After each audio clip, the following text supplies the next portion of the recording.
E, como eu sempre digo, bom dia para as conhecidas, agora as não conhecidas já estão me conhecendo um pouquinho.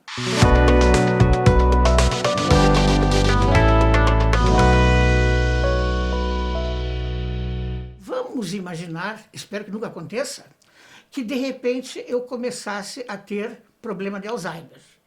Aí eu iria olhar para isso aqui, eu normalmente sei que isso aí é uma taça.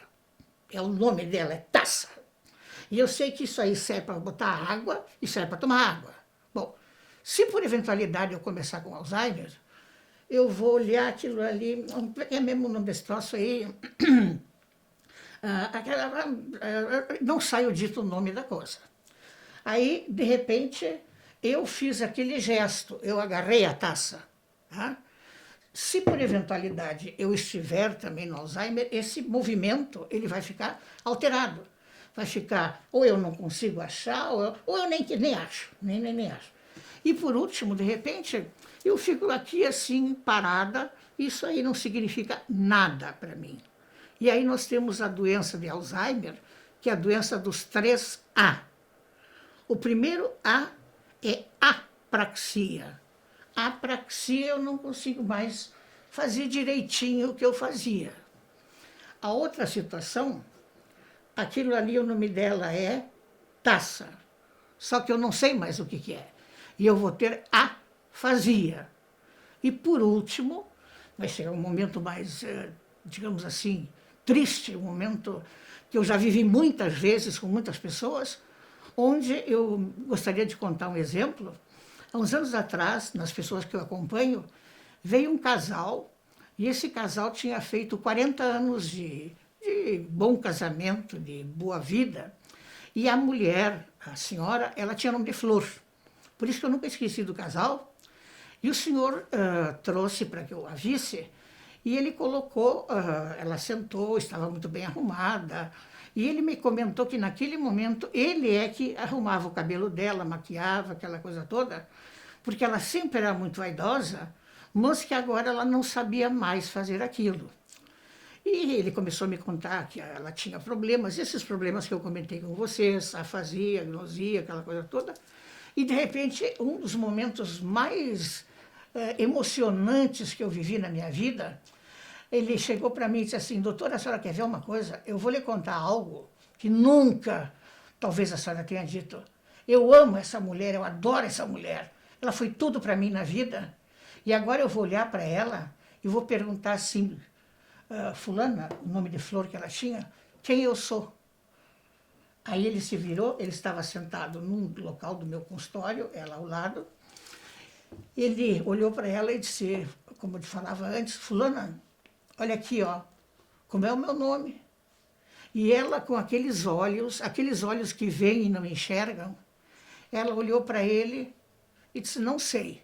Bom, quando ela disse não sei, do lado desse olho aqui dele começou a correr uma lágrima, não aquela lágrima assanhada, aquela lágrima chorosa, aquela lágrima de tristeza pura, porque o amor da vida dele não conhecia mais e não sabia quem ele era.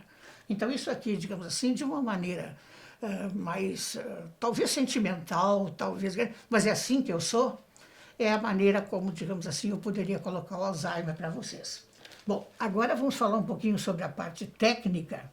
Eu já tinha dado alguns nomes, algumas sinalizações. E isso aqui que acontece no Alzheimer, existe o Alzheimer precoce, que ele pode começar aos 50 anos, e o Alzheimer de idade, vamos dizer, entre aspas, comum, que começa mais ou menos aos 60, 70 anos. Então, o que fundamentalmente é a tal da doença de Alzheimer? Isto aqui são células cerebrais, e essas células cerebrais são os famosos neurônios, que são o nosso capital. Por que capital? Porque com ele fazemos tudo. Se faz dinheiro, se faz amor, se faz tristeza, se faz alegria, se faz música, se não fossem eles.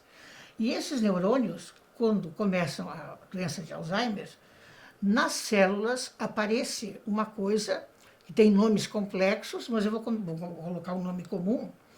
E esse nome comum é o beta-amiloide. Esse beta-amiloide é como se fosse uma massa e ela começa a crescer e ela estoura a célula.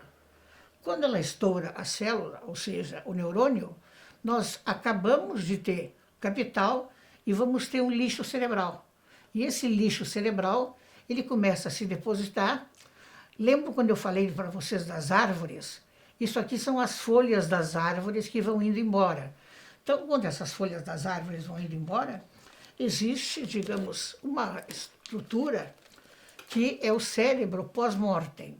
O cérebro pós-mortem, ele é avaliado, e aí o que nós temos? Vejam bem, isto aqui, no caso, é um cérebro de uma pessoa que teve Alzheimer.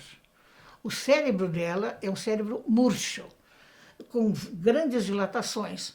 Então, quando se faz ressonâncias, etc., uma das primeiras características é o aumento desses espaços cerebrais. Isso aqui que vocês têm é um pós-mortem. Pós-mortem não dá para dizer que é normal, né? Mas é uma pessoa comum que não teve Alzheimer. Então, a diferença dos dois cérebros justamente é isto aqui. A destruição dos neurônios vai acabando com o volume cerebral, e acabando com o volume cerebral, acaba o quê? A possibilidade dele realizar suas funções de forma adequada.